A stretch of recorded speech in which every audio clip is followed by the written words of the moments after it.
দুর্গাদেবীর প্রজেক্টের ব্যাপারে মিথ্যা কথা বলায় অহনাকে চাকরি থেকে সাসপেন্ড করার সিদ্ধান্ত নিল অফিসের ঊর্ধ্বতম কর্মকর্তা। অন্যদিকে পল্টু অহনার ব্যাপারে নতুন অপবাদ দিল।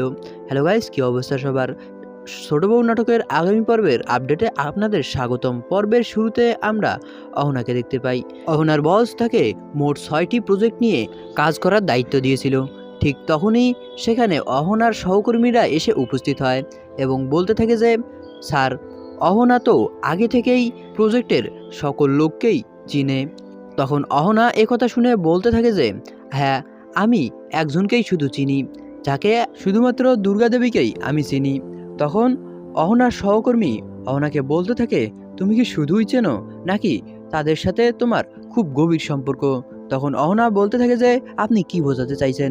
তখন সেই সহকর্মী অফিসের বসকে বলতে থাকে যে, আপনি যাকে মূর্তি বানানোর জন্য লোনের অ্যাপ্রুভ করেছেন সেই হচ্ছে অহনার শাশুড়ি। একথা শুনে অফিসের বস একদমই চমকে যায়। তখন অহনার কাছে একথার জবাব দিতে চাইলে তখন অহনা বলতে থাকে, হ্যাঁ, দুর্গাদেবীকে আমি চিনি এবং সে আমার শাশুড়ি হয়। একথা শুনে অহনার সহকর্মীরা অহনাকে বলতে থাকে যে, আপনি কি জানেন না নিজেদের কাউকে প্রমোট করা একদমই নিয়মের বহির্ভূত? একথা শুনে অহনা বলতে থাকে যে, হ্যাঁ, তবে সেজন্য তার সাথে রক্তের সম্পর্ক থাকতে হবে, কিন্তু যাকে আমি প্রজেক্টের জন্য প্রমোট করেছি সে তো আমার রক্তের সম্পর্কের কেউ নয়। তাছাড়া তারা 5 জন মিলে একটা মূর্তি বানানোর কারখানা তৈরি করার চেষ্টা করছে। এ ধরনের প্রজেক্ট করলে আমাদের ডিপার্টমেন্টের সবচেয়ে বেশি ভ্যালু বাড়বে এবং আপনারা যেহেতু আমার নামে উপর মহলে কমপ্লেন করেই দিয়েছেন, তাহলে যখন আমার নামে অভিযোগ হবে তখন আমি বিষয়টি দেখে নেব। এখানে দৃশ্যের পরিবর্তন হয়। পরবর্তী দৃশ্যে আমরা দেখতে পাই যে অফিসের মূল কর্মকর্তা অহনার কাছে এসেছে এবং সকলের সামনে অহনাকে জিজ্ঞেস করতে থাকে যে, আপনার নামে আমরা 2টি অভিযোগ পেয়েছি।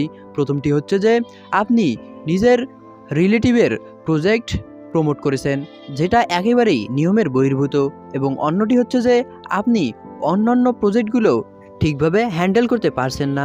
তখন এই কথা শুনে অহনা সেই বসকে বলতে থাকে যে, হ্যাঁ, আমি আমার রিলেটিভের প্রজেক্ট প্রমোট করেছি, তা এতে আমাদের ডিপার্টমেন্টেরই নাম উজ্জ্বল হতো।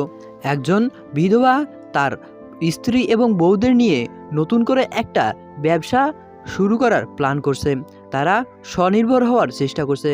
আর আমাদের কন্ডিশনে এটা ঠিকভাবেই উল্লেখ করা আছে যে এই ধরনের প্রজেক্টগুলো আমরা বেশিরভাগ অ্যাপ্রুভ করে থাকি।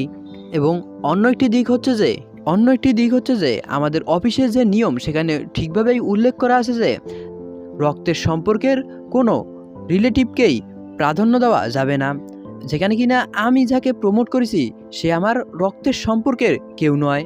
এবং অন্য যে একটি আমার নামে মিথ্যা অভিযোগ দায়ের করা হয়েছে সেটি একেবারেই বানোয়াট এবং ভুল। একথা শুনে অহনার সহকর্মীরা বলতে থাকে যে, আপনি তো ভুল করেছেন এবং নিজের ভুল ঢাকার চেষ্টা করছেন, আপনার নিশ্চয়ই শাস্তি হওয়া উচিত। অফিসের বস একথা শুনে বলতে থাকে যে, তুমি চুপ করে থাকো, এখানে তোমার কথা বলার কোনো প্রকার প্রয়োজন নেই। তো দর্শক, আপনাদের কি মনে হয় অহনা কি তার চাকরিটা হারাতে যাচ্ছে?